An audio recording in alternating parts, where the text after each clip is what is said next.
आप सोचिए, रोशनी को इतना घन एक बिंदु पर जमा कर दिया जाए कि स्पेस मोड़ जाए और लाइट खुद बाहर नहीं निकल पाए। 1 किलोग्राम के बराबर रोशनी 9-10-16 जूल एक बड़े शहर की 6 दिन की बिजली के बराबर अगर 10-27 मीटर के दायरे में कैद हो तो कुगेल ब्लिट्ज जन्म ले सकता है। दोस्तों, यही रोशनी से बना ब्लैक होल है।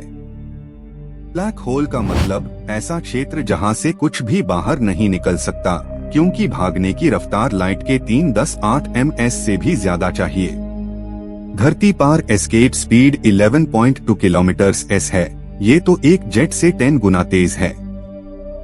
और ब्लैक होल एक शहर जितने छोटे क्षेत्र में इस हद को पार कर देता है। कुगेल ब्लिट्ज में मैटर नहीं, सिर्फ रोशनी का दबाव और एनर्जी स्पेस टाइम को मोड़ देती है। आइंस्टाइन के EMC2 का सिंपल सा मतलब एनर्जी का वजन होता है, बस रूप अलग होता है। फोटॉन्स मासलेस होते, पर उनकी एनर्जी और मोमेंटम ग्रेविटी को जन्म देती है, और जब ये एनर्जी बहुत घन हो जाए तो इवेंट होराइजन बनता है। इस काम के लिए आपको रोशनी को हर डिश से अंदर की ओर धकेलना पड़ेगा, जैसे एक परफेक्ट रोशनी का गोला अपने बीच की तरफ धंस रहा हो। इस स्फेरिकल फोकस के बिना बीम फैल जाएगी और कुछ नहीं होगा। आपका चैलेंज सिंपल लगता है, पर इंजीनियरिंग में ये सबसे कठिन हिस्सा है। नंबर्स समझते हैं। 1 किलोग्राम के बराबर ब्लैक होल का श्वार्ज़शील्ड रेडियस लगभग 1.5-10-27 मीटर होता है, जो प्रोटॉन के 10-12 हिस्सन से भी छोटा। आपको इतनी सी जगह में 9-10-16 जूल कैद करना होगा, और वो भी एक पाल से भी छोटी मुद्दत के लिए। ये स्केल समझना भी अपने आप में कमाल है। अगर आप 10-12 kg का माइक्रो ब्लैक होल शोषण, इसका रेडियस लगभग 1.5-10-15 मीटर प्रोटॉन के साइज के बराबर होता है। इसे बनाने के लिए 9-10-28 जूल चाहिए, जो सूरज के 240 सेकंड के आउटपुट के बराबर है। सोचिए, 4 मिनट में सूरज जितनी रोशनी एक बिंदु में कैद करनी होगी। स्केल भी निर्दयी है, क्योंकि जितना छोटा गोल उतनी तेज टाइमिंग। प्रोटॉन साइज होराइजन के लिए लाइट क्रॉसिंग टाइम लगभग 5-10-24 सेकंड होता है। ये ऑक्टोसेकंड के आसपास है। आपकी पल्स को इतनी ही छोटी मुद्दत में हर डिश से सही पहुंचना पड़ेगा, वरना सब एनर्जी बिखर जाएगी। आज के लेजर्स क्या कर सकते हैं, जरा देखिए। NIF ने 2022 में 2.05 मेगाजूल डिलीवर किया, और 2024 तक 3 मेगाजूल के आसपास शॉट्स रिपोर्ट हुए, जो एक कार के वजन जितनी केमिकल एनर्जी से छोटा है। 10 पेटावट क्लास लेजर्स 30 फेम्टोसेकंड में लगभग 300 जूल देते, गैप साफ दिखाता है। यूं स्फेरिकल रोशनी का गोला चाहिए, पर गैमा रे जैसे एनर्जेटिक फोटॉन्स को आईने रिफ्लेक्ट नहीं कर पाते। नॉर्मल मिरर्स अल्ट्रावायलेट के पेयर हाई हार मान लेते, गैमा पार टू रिफ्लेक्टिविटी लगभग 0% होती है। इसलिए आपको प्लाज्मा, इलेक्ट्रॉन क्लाउड या मैग्नेटिक बॉटल जैसे नए तरीका खोजने पड़ेंगे। ज्यादा एनर्जेटिक फोटॉन्स जब डेंस फील्ड से टकरे तो 1.022 मीवी पार इलेक्ट्रॉन पॉजिट्रॉन जोड़ा बन सकता है। ISE पेयर प्रोडक्शन कहते हैं। ये प्रक्रिया बीम को कमजोर कर देती है और गर्म प्लाज्मा बना देती है। यानी आपका फोकस आपके खिलाफ काम करेगा, जब तक डिजाइन बहुपरत सुरक्षाओं से गुजरे। इंटेंसिटी की बात करें, 10-23 WCM2 जैसे रिकॉर्ड्स लैब में देखे गए हैं, जो धरती पर धूप के 0.136 WCM2 से लगभग 7-10-23 गुना ज्यादा है।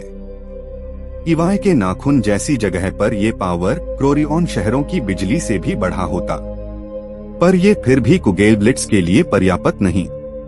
क्या यूनिवर्स खुद कभी ऐसा करता है? दोस्तों, गैमा रे बर्स्ट्स एक पाल में 1044 से 1047 जूल छोड़ देते हैं, पर उनकी बीम्स किलोमीटर्स तक फैली होती है और स्फेरिकल केज नहीं बन पाती।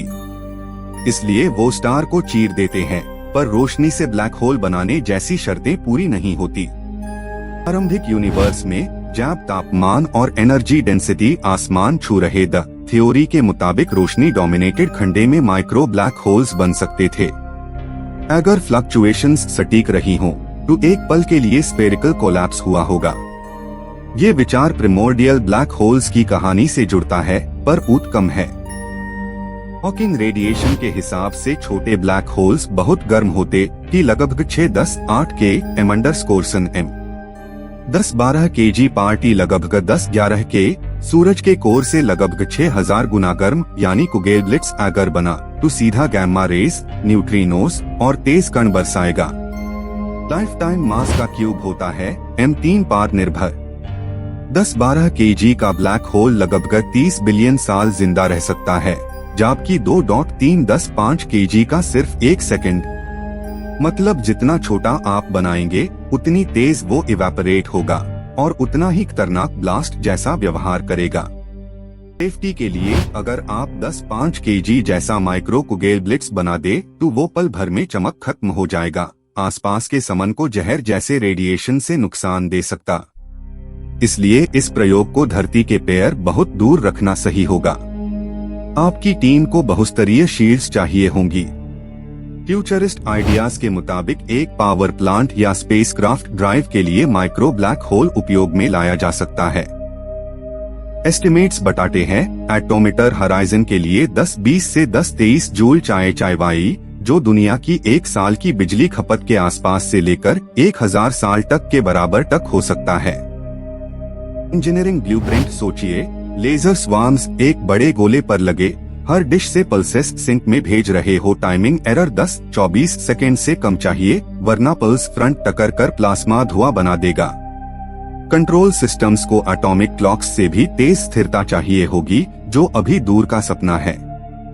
लोकेशन के लिए डीप स्पेस चुनना समझदारी होगी, कम से कम 1 मिलियन किलोमीटर दूर, ताकि कैद के मुताबिक वर्स्ट केस फ्लैश भी धरती तक नहीं पहुँचे। ऑटोनॉमस रोबोट्स को एक खाली ऑर्बिट में संरचना बनानी होगी। किसी डबरी पार इमरजेंसी वेंटिंग सिस्टम्स ब्लास्ट को नीचे की ओर मोड़ देंगे। कुगेल्ब्लिट्स को पहचानने के लिए आप high energy gamma flashes, neutrino burst और थर्मल आफ्टर ग्लो पर नजर रखें। अगर एक स्थिर माइक्रोबी एच बचा तो उसके आसपास के कणों की घूमता हुई ट्रैजेक्टरीज ग्रेविटेशनल लेंसिंग जैसा पैटर्न दिखा सकती हैं। ये संकेत कैमरा अरेज से पकड़े जा सकते हैं। दोस्तों, आप देख रहे हैं कि थ्योरी सीधी है, पर प्रैक्टिस पहाड़ जैसी। यूम 9-10-16 से 10-28 जूल तक एनर्जी, 10-24 सेकंड की टाइमिंग और 10-27 से 10-15 मीटर तक फोकस चाहिए। ये टिन दीवारें हमारे आज के टूल्स को चुनौती देती है, पर दिशा साफ है। आपका सबसे बड़ा सवाल होगा, क्या ये कभी होगा? साइंस का इतिहास बताता है, असंभव लगने वाली दीवारें भी ढहती है जब हम नए तरीका खोजते हैं। आप अपने विचार हमारे साथ बांटिएगा, क्योंकि आपका सवाल अगली खोज का आधार बन सकता है। अगर आपको ये डेटा ड्रिवन यात्रा पसंद आई तो कमेंट में लिखिए कि आपके मुताबिक कुगेल्ब्लिट्स का सबसे सुरक्षित उपयोग क्या हो सकता है। वीडियो को लाइक कीजिए, चैनल को सब्सक्राइब करके बेल पर टैप कीजिए और इस एपिसोड को दोस्तों के साथ शेयर कीजिए। आपका एक कदम अगली कहानी को तेजी देता है।